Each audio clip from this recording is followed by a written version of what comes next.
Round 2 of Hyannis and Falmouth falls on a beautiful Monday, Juneteenth evening here at McKeon Park. Hello again, everybody. My name is Mickey Doolittle alongside Michael Kirsting and Jacob Irons. And guys, Hyannis' lineup has been a little bit cold recently, but they're getting some help. Hyannis wearing their traditional road blue uniforms with orange lettering and white trim. 0-1 is hit high and deep to center field, sending Tab Tracy back. He's at the track. He looks up. It's gone. Brody Donay puts Hyannis on the board with a home run to straightaway center field. It's 2-0. 1-1 is grounded to the right side in Snow. He quickly turns to second for one. Quickly to first.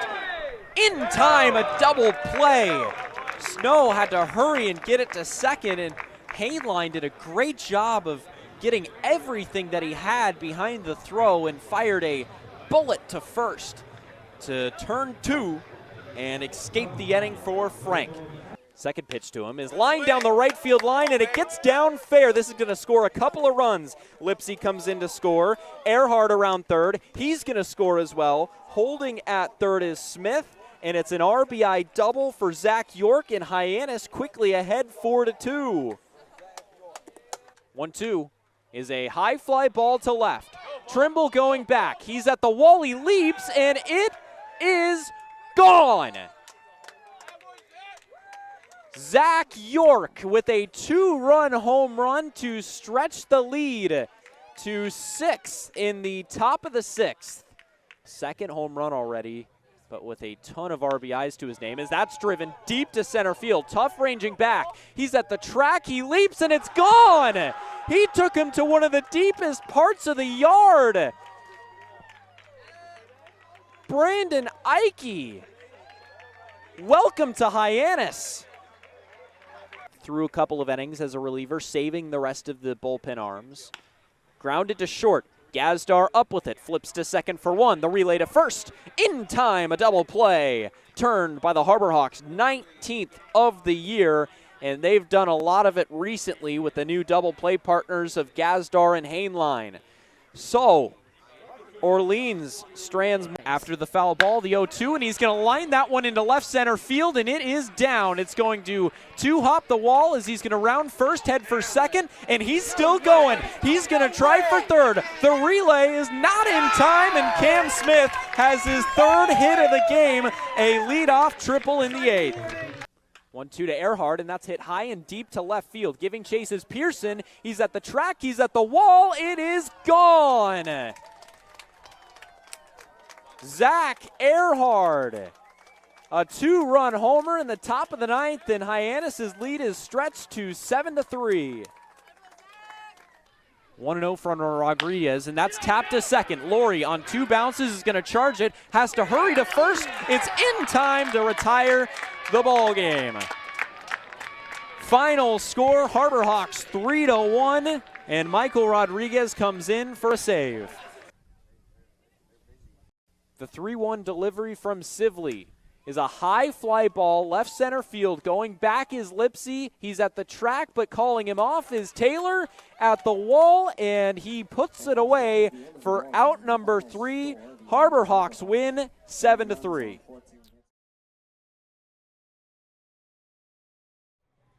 To the bottom of the second we go, but Brody Donay 2-run homer is the difference in this one. Back in the top of the first, and now Falmouth will grab the bats with McGregor, Turley, and Eze. That was a really good starting out inning there from Hayden Frank. I mentioned that that's about as ideal of an inning as you want from Hyannis because it was a nice quick one, got them back up into hitting, and now it's just about doing it again. We talked about the consistency of Hayden Frank all season long. Just been coming through with a solid 4 innings almost every single time he takes the hill. Frank gets his sign, deals, and immediately a high pop-up, shallow right field, Snow ranging back. He will range over at the last second. A bit of an emergency jump over, but is able to reach up with one hand and put that away for out number 1. Yeah, once again, great communication between the outfielders. We see those, especially in that no man's land on that diamond to the right side of the field between Lipsy, Earhart, Snow, and Hainline, all four of them converging. That Snow's able to take vocal charge and be able to call everybody else off. First pitch to Gavin Turley is swung on and missed. 80 miles an hour on the changeup. 0-1, missed high. Turley, a right-handed hitter. And Frank will be a little limited today, talking to skipper Eric Beatty pregame, just because of 1-1, he gets a fastball in there for a strike. Just because of his hopes to use him day 1 or 2 of the playoffs, as they would like to go back to Frank. Frank kicks and delivers just outside for a ball. And yeah, well, right now, if Frank wants to go those 4 innings, he's doing pretty well. He worked an efficient first inning, got 1 pitch, 1 out to start this inning off. Now working a little deeper here. 2-2 on the way, missed high, a fastball at 91 miles an hour. That's the hardest one he's thrown today. And the count will run full on Gavin Turley. The shadow from that tree that I mentioned earlier has now fully engulfed the pitcher's mound as he misses with an off-speed pitch away.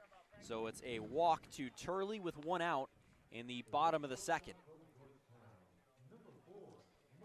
Yeah, so that'll bring up Michael Eze. But that shadow now getting really, really tough on hitters, and it is made so much worse because you're facing a great pitcher like Hayden Frank on the mound. Turley gets his lead from first. Eze sees the first pitch, a fastball that misses up and away. And has a little bit of traffic behind him. Comes in with a 1.35 whip, used to a little bit of traffic, but does a good job of limiting it when they get on. Second pitch, fouled back. Frank's delivery typically starts out of the stretch at the belt. He'll set at the belt, look in, and a bit of a quick leg kick where he doesn't really bring it in front of him. He keeps his leg and most of his weight directly below him and then quickly strides towards home plate. An upper 3/4 release, and he missed another one, off-speed pitch up for ball 2. Frank just working the upper part of the zone right now, seeing if he can get it back in and down. Infield at double play depth. The pitch missed up again. 89-mile-an-hour fastball, and it's 3-1. And we mentioned the traffic that he's worked through this year. Certainly capable of stranding some runners on base, and in fact, he's a bit of an escape artist as well. 3-1 to Eze, missed upstairs, and he'll have to bring out that escape artist trait once again as he issues the walk to Eze, and that'll bring up Cade Clemens. Yeah, you were talking about his season, he hasn't let up more than 3 runs, and that was the last time out against Chatham. Only 2 of them were earned as well, and that's the most as well. He's only given up 2 earned runs or fewer in every single appearance he's made. So he's used to working with that traffic on. He's susceptible to the walks, susceptible to the hits as well. So time for him to strap in here up against Cade Clemens. Clemens, a big, tall, right-handed hitter against the tall lefty in Frank. Infield at double play depth.